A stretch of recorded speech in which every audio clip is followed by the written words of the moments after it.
We're going to take a look at the viewport now.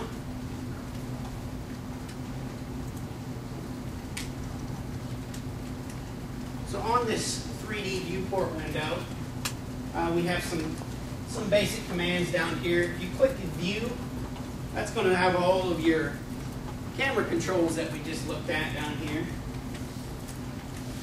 Top, front, right side, camera selections, and all kinds of other things. So if you can access those through menus as well. So if I want to change this to the front, there we go. I'll switch back to the camera.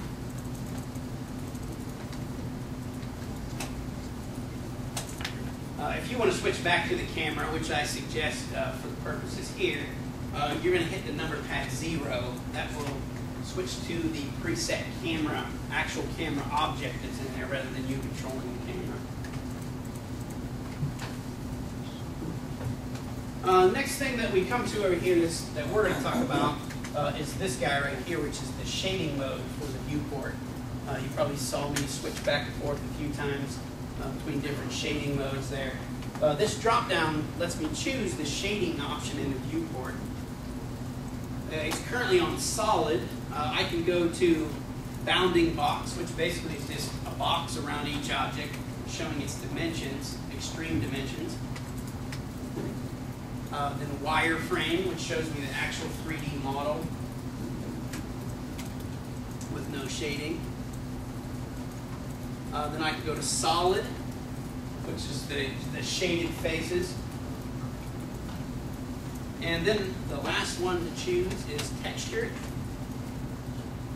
which actually uses local lights. If I place a light, which we'll talk about here in a little bit, here's a light, making the light come in this way. It actually shades the whole scene based on the lights that you place in the scene rather than just shading them arbitrarily.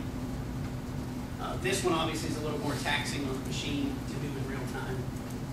We don't really have much in here now, so it'll be fine, but it is kind of dark.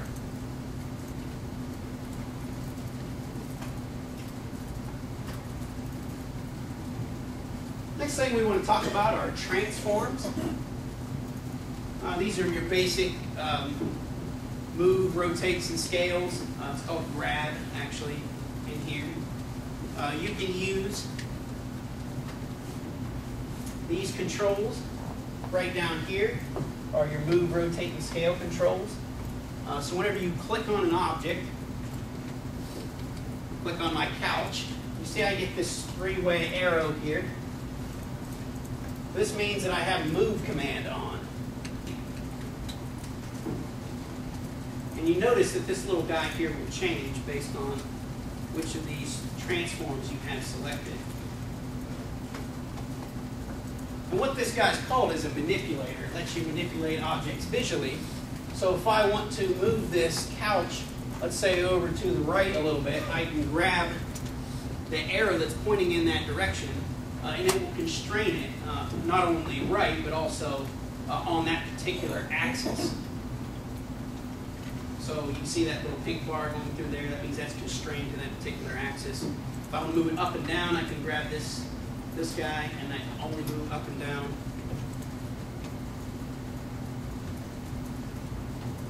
For you seasoned Blender users, none of that other stuff has changed.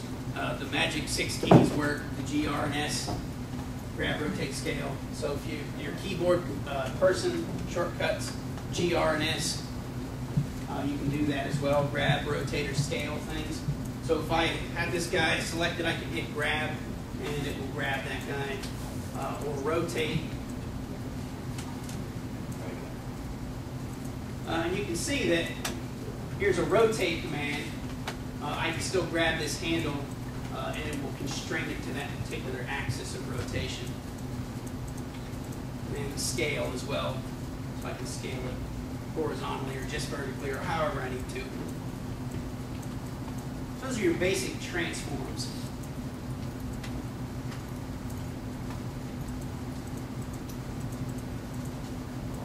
We're going to talk about the 3D cursor, which is pretty easy to use.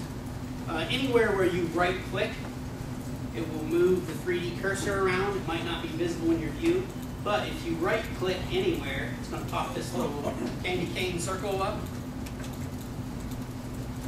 This is where you're going to place objects in your scene, wherever this guy goes. So if you want to place something on this table over here, you would have to, right-click. Now this isn't a very good example, obviously, because we're dealing in perspective here, so I really don't know how far that is away. So if I wanted to place something on the table, I would have to probably look from two different views. And then there we go. I looked at the top, put it over top of the table, looked at the front, and put it down here on the table. And you can see now my 3D cursor is sitting there right in the middle of that table. So that's a little bit tricky to get the hang of 3D space if you've never really messed with that. But I don't expect anybody to come out of here if you've never touched this stuff before to be a seasoned pro. If you are, my contract's waiting back there. You can go ahead and put your name on it. Because obviously I'm in the wrong line of business.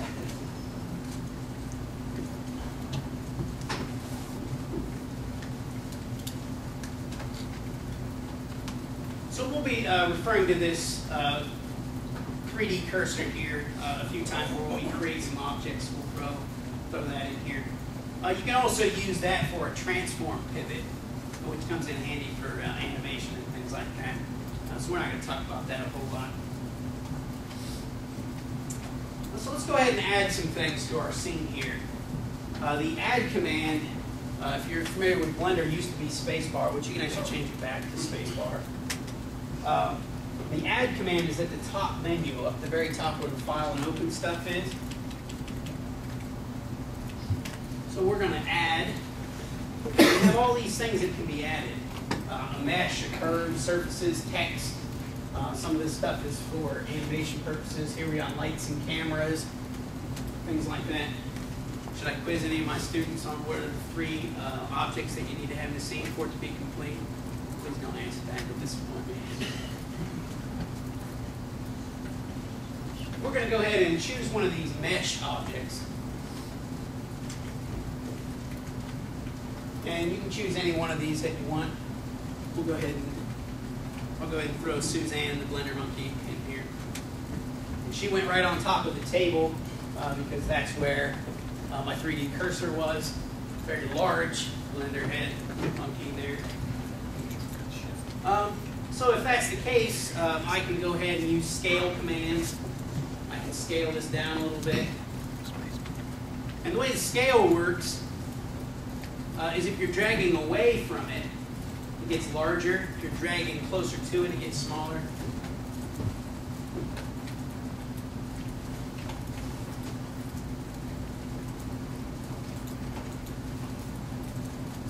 So I'm just using the basic manipulators here.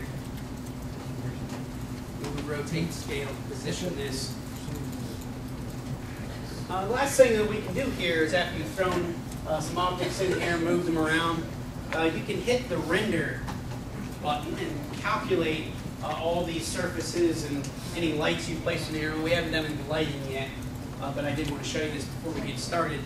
The render command is right up here on the menu under the render and then render image. It's also F12. Just hit the F12 key. What this does is this calculates mathematically all the shading for the surfaces, calculates the materials you have set up, shadows, reflections. And you can see right now, probably whatever you have doesn't really look very good. You don't have shadows set up at all. Everything is gray.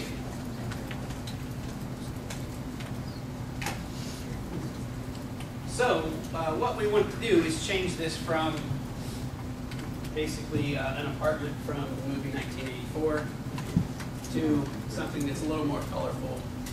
Escape. We will take you back. There's also a return to previous up at the very top of that window.